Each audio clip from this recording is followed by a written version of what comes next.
Okay, so I need to preface this by saying that I am a completely normal person. I have a job, I pay my taxes, I own a decent coffee maker, and I know how to do my own laundry, and I've never once thought of myself as someone who has paranormal experiences or is particularly sensitive to that kind of thing. I'm telling you that up front, because what I'm about to tell you is going to sound like the kind of thing a person says when they're not completely normal, and I want you to have the full picture of who I am before I get into it. I had an imaginary friend when I was little. I know, lots of kids have imaginary friends. It's a completely normal developmental thing. Psychologists will tell you it's a sign of creativity and healthy social development and whatever else. And for most kids, it's pretty standard stuff, right? A friendly dragon, a tiny invisible person who sits next to them at the dinner table, that kind of thing. Mine was a little different, not scary. I want to be clear about that. He was never scary to me when I was a kid, but he was different. His name was Callum. I didn't name him that, or at least I don't remember naming him. He was just always Callum. He was a boy, around my age. I was 4 when I first remember him, and he was 4 too. Or at least that's how I thought of him. He had, according to little kid me, dark hair and very light eyes, and he wore old-fashioned clothes.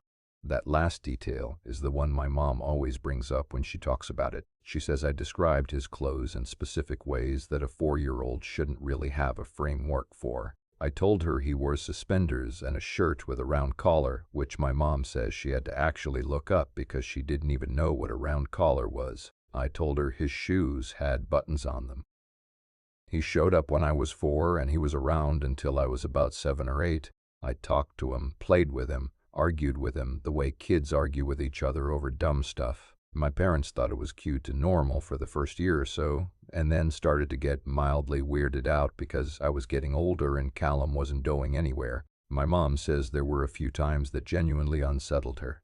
Once when she was standing in the doorway of my room watching me play, and she said I suddenly looked up at a spot just past her shoulder and said, "Callum says you're wearing your hair different."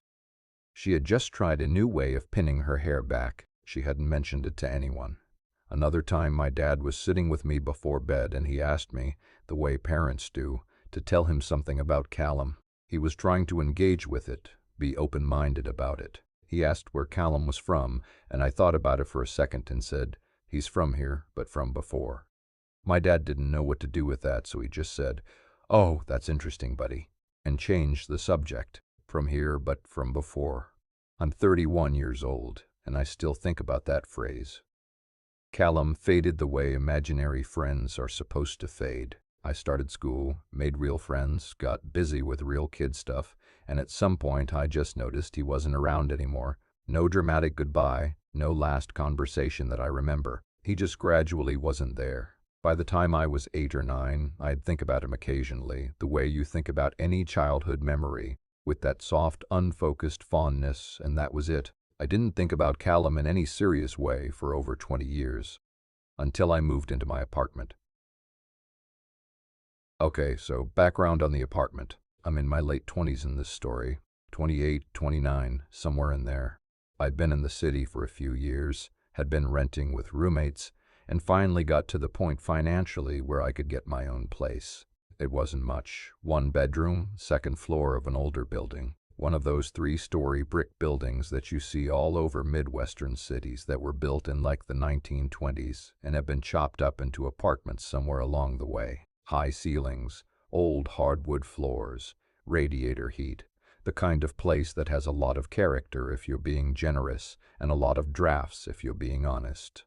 I loved it immediately. The first night I spent there, I had no furniture except an air mattress and a lamp on the floor, and I sat in the middle of the empty living room eating takeout and feeling like an actual adult for the first time in my life.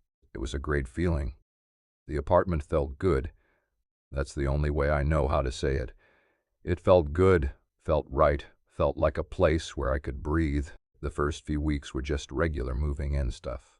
Getting furniture, figuring out where things went, learning the rhythms of the building. There was an older woman below me, a couple across the hall who I'd sometimes pass in the morning, a guy above me who I never actually saw but could hear walking around at night, normal apartment stuff. I started noticing small things maybe a month in. Not alarming things, just things that snagged my attention the way a loose thread snags a finger. The hallway light outside my apartment door would sometimes be on when I got home, even though it was on a motion sensor and I'd been gone all day. The radio in my kitchen, an old analog thing I'd had since college, would sometimes be on a different station than I'd left it. I'd come home to find a kitchen cabinet open that I was pretty sure I'd closed. I wrote all of this off immediately because I am a person who spaces out and forgets things. I leave cabinets open. I knock into the radio. These were not, individually, things worth paying attention to. But then there was the smell. This is going to sound like a strange thing to fixate on, but stay with me. There was a smell that would show up sometimes in the apartment. Not a bad smell, never a bad smell. It was like grass and something sweet, like fresh air and maybe a little bit of wood smoke. Outside smell. The kind of smell that doesn't make sense in a second-floor city apartment with the windows closed. It would be there when I woke up sometimes, or when I came in from a long day, and it would be gone after a few minutes and not leave any trace. I'd had it for maybe 3 months when the first real thing happened. I want to be careful how I say this because I know how it sounds. I was sitting on my couch one evening. Regular weeknight, I'd made dinner, I was reading, music on low in the background, and I had this feeling. You know the feeling I mean, the feeling of being watched. Not in a threatening way, just in that basic animal way where the back of your neck goes up and something in you says there's a presence nearby. I looked up from my book. There was nothing there. Empty apartment, same as always. I looked around, felt a little dumb, went back to my book, and then I heard it. It was so quiet that I almost missed it, almost let my brain file it under apartment settling noises or something going on outside. But I'd pause my music to read, and the apartment was quiet, and I heard it clearly. A kid's laugh, just one, brief, and then gone. High and light, the laugh of a young child who thought something was funny. I sat very still for a second. Then I got up and walked through the entire apartment. Kitchen, bathroom, bedroom. Checked inside the closets. Checked the window locks. Nothing. Nobody. I stood in the middle of my living room with my heart going. And I told myself it had been a TV from somewhere else in the building. A kid in an apartment nearby. Sound traveling through old walls the way it does. This was a reasonable explanation. I accepted it and went back to reading, and I didn't sleep that well. But I got through the night. A week later, I was getting ready for work in the morning, standing at the bathroom mirror, and I looked at my reflection, and I looked at the rest of the mirror out of habit. You know how you do. You're never really just looking at yourself. You're kind of seeing the whole room behind you. And I saw something in the doorway behind me. It was just for a second. Less than a second. A shape in the doorway, small, the height of a child, there and then gone. Not threatening. Not frightening in the way a horror movie is frightening. Just there and then not there, and the absence of it was somehow the worst part. I spun around. Empty doorway. Empty hall. I was late for work that morning. I sat on the edge of my bathtub for probably 10 minutes before I could get my legs moving. Now here's the thing, and I've sat with this for a long time, and I've gone back and forth on whether this next part is the most important piece or the piece I'm least sure about. Because here is what happened in my head in that 10 minutes sitting on the bathtub. I thought about Callum, not in a logical way, not like a chain of reasoning. It was more like he just surfaced, the way a memory surfaces sometimes when something unlocks it. I hadn't thought about him in years and years, and suddenly there he was, as clear as anything. This little kid with dark hair and light eyes and those old-fashioned clothes from here but from before, and I had this feeling, not a thought exactly, more like a knowing, that whatever I was catching glimpses of in my apartment was Callum. Now, I want to be really clear that I immediately told myself that was insane.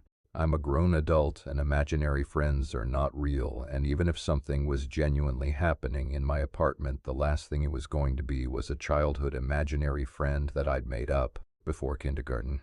That's not how any of this works. So I pushed it down and I went to work, and I did not let myself think about it.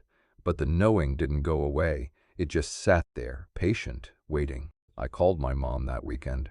I didn't tell her what had been happening in the apartment. I just said, "Hey, do you remember Callum?" My childhood imaginary friend. And there was a pause on the line, this short, surprised pause, and she said yes, of course she did, and I asked her to tell me about him, what she remembered, what I used to say about him. She told me most of what I already knew, the clothes, the stuff about her hair, the from here but from before line which she remembered the same way I did. But then she said something I didn't know. She said that toward the end, when Callum was starting to fade and I was getting older, she'd asked me once where Callum went when he wasn't with me. And apparently I said very matter-of-factly the way kids say things that are matter-of-fact to them. He goes back to the apartment. My mom and I lived in a house. We had never lived in an apartment. I had never lived in an apartment. I had not at 4 or 5 years old any particular framework for apartments beyond knowing they were a kind of place where some people lived. But I told my mother that Callum went back to the apartment. I was sitting in my apartment when she told me that. I didn't say anything for a second, and she said, "Why are you asking about Callum?" And I said, "Oh, I don't know. I just had a memory of him the other day." And she said, "You know, there were times when you were little that I genuinely didn't know what to make of him." And I said, "What do you mean?" And she said, "Most of the time he seemed like a normal imaginary friend, but every once in a while you'd say something or describe something about him and I'd get this feeling." She paused. "I'm probably being silly," she said. It was so long ago. I told her she wasn't being silly. After we got off the phone, I sat with everything for a long time, and I tried to think about it rationally. What was actually happening? Option 1. I was experiencing something paranormal, something connected to this place, something that had found me when I was a child and was still around in some form. Option 2. I was an adult living alone for the first time, mildly stressed, with an overactive imagination and a tendency to pattern match, and I was connecting completely unrelated experiences, a kid's laugh from another apartment, a trick of light in a mirror, to a childhood memory that had surfaced for no particular reason. Option 2 was obviously the more rational option. Option 2 was the one I was supposed to land on. But here's the thing about option 2. It doesn't account for the button shoes. It doesn't account for a 4-year-old describing a round collar. It doesn't account for the hair. It doesn't account for from here but from before. It doesn't account for going back to the apartment. I did some research on the building. Not deep research, not hiring a historian, just the kind of thing you can do in a couple evenings online and at a library. The building was constructed in 1924. I found some old records, old city directories, the kind of dry historical documentation that tells you who lived where in what year. Tedious stuff, not particularly interesting in itself. I wasn't even sure what I was looking for. I found a listing for my unit, or the unit that would become mine after the building was later subdivided, from the early 1930s. A family had lived there, a husband and wife, and, according to one record, a son. The son's name was Calvin. Not Callum, Calvin. And before you say it, I know that's not the same name. A 4-year-old mishearing or misremembering a name, softening Calvin into Callum. That's completely plausible. Kids do that kind of thing. I couldn't find out much about Calvin. Records from that era for ordinary families are sparse. I don't know when they moved out. I don't know what happened to them. I found one photograph in a local historical archive, a building photograph from the mid-30s that showed the exterior of the street with my building in the background. And if you looked closely, you could see a child standing on the second-floor landing, though the image was too small and too old to make out any detail beyond that there was a child there. Just a small figure standing on the second-floor landing, looking down at the street. Second floor is my floor. I lived in that apartment for 2 more years. After I did the research, the experiences didn't stop, but they shifted somehow. The smell still showed up. The sense of presence still showed up sometimes. Once. Just once. And I know this is the one that's hardest to believe. But I promised I'd tell all of it. Once I woke up in the middle of the night, and I was lying there in that half-awake state, and I said out loud, without entirely meaning to, without thinking about it, "Callum." And I heard just at the edge of hearing, so quiet it might have been nothing, might have been my own breathing, yeah. I moved out 2 years later. Normal reasons.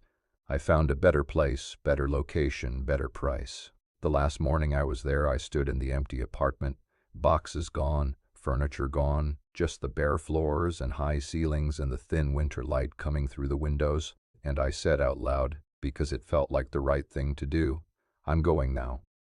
I hope you're okay." And then I picked up my last bag and I left. I'm in a different apartment now. A newer building, no history, very quiet. Nothing has ever shown up here. No sounds, no smells, no shapes in doorways. It's a perfectly fine place to live, and sometimes, honestly, I miss the old apartment. Not because of the other stuff, or not just because of that, but because it had that quality of feeling like someone was around. Like the place had been lived in and was still, in some way that I don't have good words for, still being lived in. I've told this story to a few people over the years. Most of them land on option 2, the rational explanation, and I don't argue with them because I can't prove otherwise. But the ones who really listen, the ones who sit with it, they always ask the same thing. They ask whether I think Callum or Calvin or whatever he was, whether I think he was actually there when I was a kid, whether 4-year-old me had found something in that apartment building, something that had been there since the 30s, something that had attached itself to a kid it could play with, from here, but from before. He goes back to the apartment. I don't know, man. I've spent years not knowing, but I'll tell you this. I think about Calvin, or Callum, and I think about that small figure on the second floor landing in the old photograph, looking down at the street. And I think about a kid in a place that's supposed to be his home, waiting for someone to come back. And I hope, I really genuinely hope, that wherever he is, whatever that even means for something like him, I hope he's okay. I hope he found something to do.